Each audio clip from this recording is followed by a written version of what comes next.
Hello, everybody, and welcome back. Today we are talking about the consolidation and maintenance of power. We have now finished everything that we need to do for the conditions for emergence and for the methods used by Mao to emerge. So now what we're going to be talking about is what things did Mao do in the preliminary years that then led him to be able to fully take power and then from there maintain that power. So everything we're going to talk about today starts after 1950. The Chinese Civil War ends.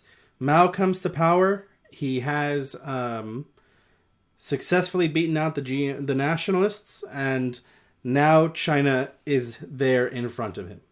So, just as a reminder, the subsequent videos we're going to be watching are going to be focusing on these three bullet points. The first being the legal methods.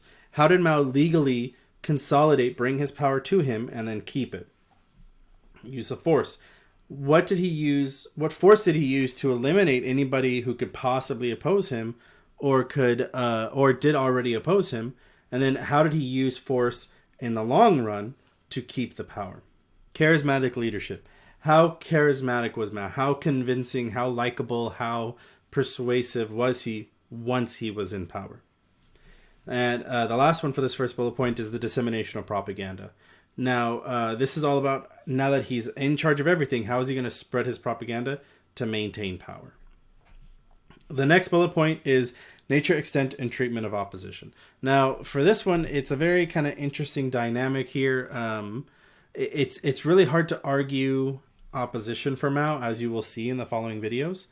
But nature is another word of saying who are they, what did they do. Extent is how far did they do something, how far did they try to oppose Mao. And treatment was, well, anyone who stood up against Mao, how did he deal with them, if you will. And the last bullet point addresses the impact of successes and failures of foreign policy on the maintenance of power. So what we're going to see is Mao exists during the Cold War.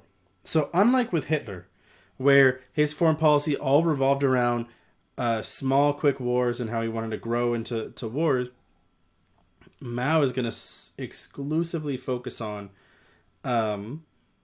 navigating between the Soviet Union and between the Soviet Union and the United States and the proxy wars. So Mao is going to enter the world where there's the Korean War, the Berlin crisis, the Vietnam War, the Cuban Missile Crisis, the Soviet invasion of Afghanistan, everything that's happening in Europe with the missile crises, and the overlooming threat of nuclear war. So a lot of what Mao's going to be focusing on is entering into a game that is already predisposed for the US or the USSR to win. So it's a very interesting dynamic we're going to see here. Now, the thing that's going to be interesting about Mao that we need to talk about here and that will be talked about later is Mao has a very interesting dynamic, as you will see when he's in power. He decides, sometimes abstractly, sometimes like very targeted, where he'll just step away from power.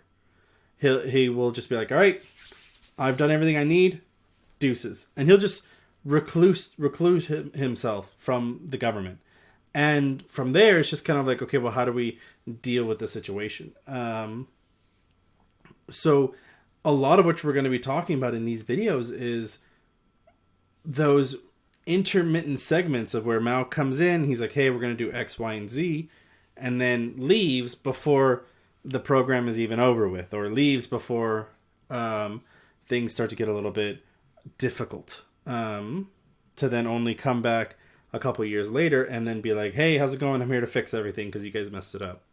So unlike Hitler, who had who tried to put his finger on the pulse of everything, Mao sets up these programs where he has power no matter if he's in the room or not. And to an extent, Hitler had the same thing.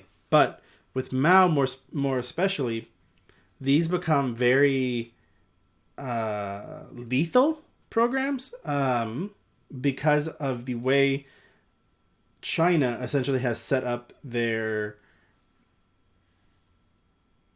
way the cultural government has really set up power. And when we get to the third part of the aims and results of policies, we're going to see this ebbing and flowing of Mao stepping in and stepping out a lot more. But it is important to mention now because it seems like we're going to be jumping around a lot in time. And that jumping around is following when Mao is in power and then when he steps out. When he's in and then he steps out. When he's in and then he steps out. So it's very interesting and something that is very unique to Mao and the government he sets up till he passes away. So for this example, we're looking from 1950 to 1976, where Mao passes away. So let's go ahead and get into this.